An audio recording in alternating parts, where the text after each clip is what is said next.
All of us are aware of the horrors of World War I, but many of us are unaware of the catalyst that sparked it. That catalyst being the assassination of Archduke Franz Ferdinand, the heir to the Austro-Hungarian throne. Ferdinand was the heir to the throne of the Austro-Hungarian Empire following the death of his father. 2 years before the departure of his father, he met Countess Sofia Kocek, and they fell in love instantly. Although upper class, Sofia was unable to join the imperial house of the Habsburgs through marriage.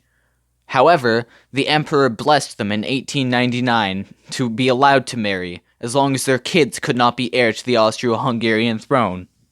Due to her status, Sofia was not allowed to be seen in public with Ferdinand, as well as she was not allowed to ride beside him in the royal carriage.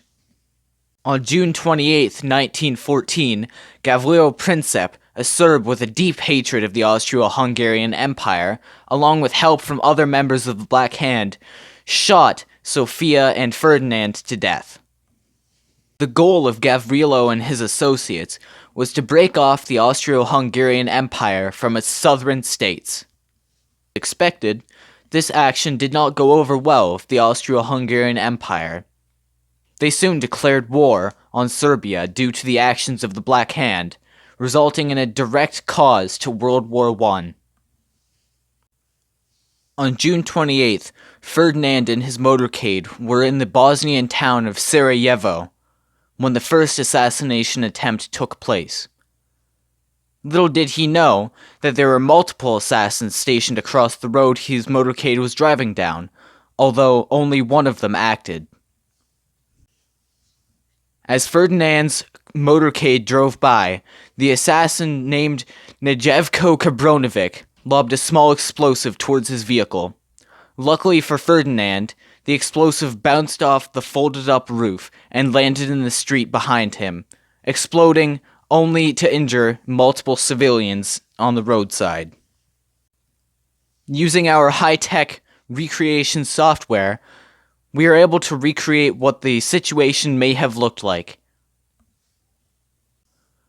Due to him failing, Nedeljko then tried to kill himself with cyanide, only to find that because it had expired, it only caused vomiting. He then tried to jump into the river, then again to find it had dried to a measly 13 centimeters in the hot sun. At this time, Ferdinand and his motorcade were continuing down their designated path for Ferdinand's reception at the town hall. He is noted to have been nervous and irritated, only to be calmed down by his wife whispering into his ear. After the reception, Ferdinand and his motorcade continued to their next stop. Unfortunately, Ferdinand's driver took a wrong turn, while the rest of the motorcade continued down their designated path. Gavrilo Princip, at this point, had all but given up, and was sitting inside getting his lunch in a sandwich store, when he sees out the window the vehicle of Franz Ferdinand himself parked on the side of the road outside of his sandwich store. He then exits the store and opens fire on the royal couple, which may have looked something like this. It is stated that Sofia died almost instantaneously, while Franz Ferdinand was able to stay alive for a few more minutes. Unfortunately, they did not make it to a hospital in time, and both died. Everyone involved with the assassination was promptly arrested. Gavrilo and Nejevko were both sentenced to 20 years in prison on charges of high treason, while 3 others were executed February 3rd, 1915, for the involvement of the assassination of Archduke Franz Ferdinand.